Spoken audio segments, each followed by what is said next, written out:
No, New York City, particularly Manhattan, is the borough that most people dream of living in. And with that said, if you want a spacious home, chances are you're going to be looking at a co-op. And once again, Darius Solomon joins us. He's the associate broker with Prudential Douglas Elliman. He's going to talk about the ins and outs of buying a co-op. How you feeling, buddy? Great. All Thanks. right. Good to How are see you. Oh, yeah. Always a pleasure. Yeah, thanks for coming in. So, you know, if you're not talking about buying a house in New York City, obviously you have two options, condo, co-op. Yes. And there's some really differences.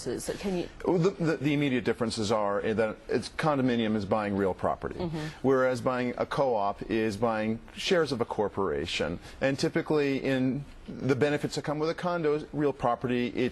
There's no board approval required. Basically, if you have the money, you can buy it. Right. And then it's easy to sublet. There are no restrictions on using it. In a cooperative, there are slightly higher requirements to get in, essentially, and you will have some restrictions going forwards, being able to sublet, flexibility, but most importantly is the fact that you'll get more for your dollar. Size. Exactly. Size matters in this case, and you're getting more for your... More for your dollar square foot, and that's the most important thing. Is when people are looking for space, you need to be able to. You want to look for the best that you can get. Absolutely, I'm laughing, but it wasn't really that funny. Tell us about the down payments. Why do they require a larger down payment? Well, if you look at the difference with a condominium, typically it's 10% down. Right. With a cooperative, it can be 20, 25% really? or more. It depends. The average being about 20%. So if you're, let's say, looking at your average one-bedroom purchase, you have to take into account that the difference here is that you'll probably need to be able to put down at least $120,000 in that case of a $600,000 apartment, which is about 20%. And then there are some things that you'll have to be prepared for post-purchase. Co-op boards will typically look at your finances overall, and they'll want to see that after you've put down the down payment that you potentially have anywhere from 1 to 2 years of maintenance and mortgage in account. So they're looking to see that you have funds post-purchase. You need to take all these into account when looking at co-op boards because everyone's a little bit different. This isn't your basic credit check. This is not your basic credit financial check because you're becoming a partner in a corporation. Exactly, right? and that's the, so when you're looking out there, it's important that if you're working on your own or if you're working with a broker, that they be very aware of what your financial capabilities are when you're going out there and looking. Okay, let's talk about some of the tips that you say. First, you don't want us to fall in love with why. Well, I want to love where I live. I know, and it's important to we all want to love what we live in, and I say that cautiously is be prepared that you might walk in some apartments where you're not capable of meeting those requirements of the board. And so I say, again, some checking out to see if this building will fit your financial scenario is important, but don't fall in love because you don't know. There's still always a process, and you have to take into account board approval, etc. Right, and you don't want to be too disappointed. But as you said before, you've got to be prepared to disclose deep financial information. A fair amount of financial information. Typically, they're going to be looking at the very least 2 years of your tax returns. They're going to be looking at your annual income, and you're really going to have to show what your assets and liquid assets are so that they get a general picture for you. Now, this will all be done in a board package, which you have to anticipate typically. Again, you have to look at time frames. The average purchase of a cooperative takes anywhere between 30 to 90 days by the time you close, and that's from the point where you've negotiated an acceptance. Okay, so you've got some time too.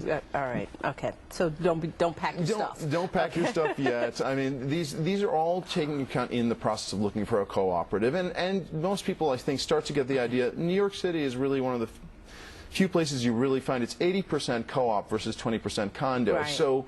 Again, looking back at the average dollar per square foot, the benefit of looking at a cooperative, although it carries extra work to get to the point of purchasing it, is that when we look at the average condominium is about 11.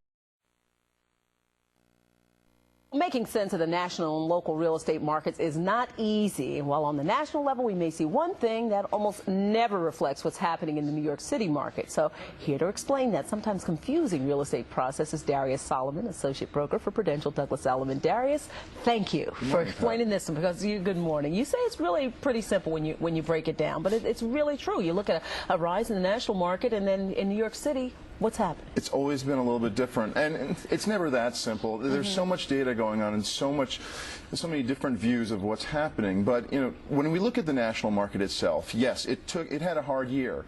We saw about an 11% decrease in the year of the average sales price, which is a considerable drop.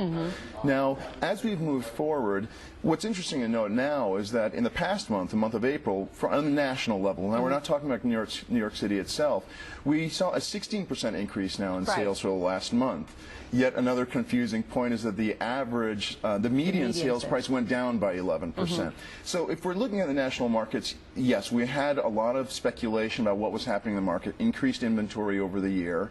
It took much longer to sell the average property.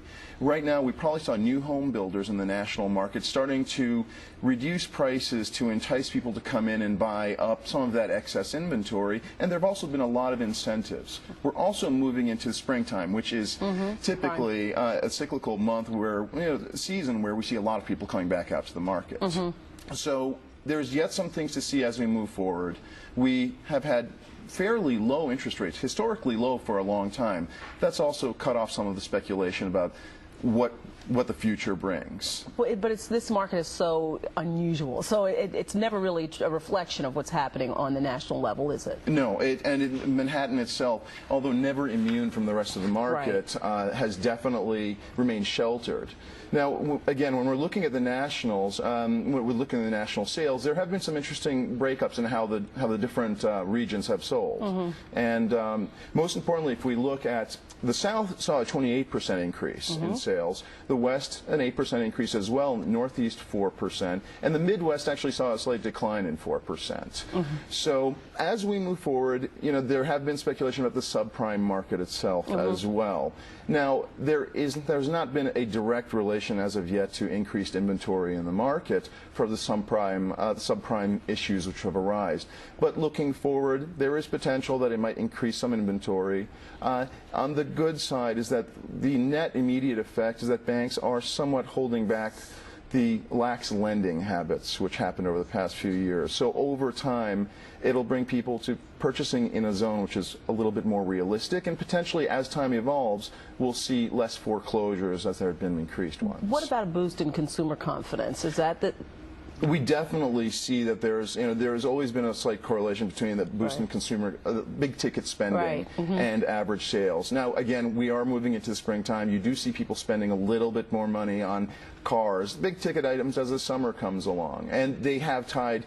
It was a modest increase, about 1%, but again, that ties into the whole process of the market on the national level. They feel like it's coming slowly to a stabilized point. There's no direct. We still have yet to see how it evolves. So it's a wait and see. It is a wait and see. It's a wait and see. Now, the Manhattan market is a whole different ball game, right? We'll talk about that on another time. And I thank you so much, Darius. Always good to have you in. Thanks for the insight. And speaking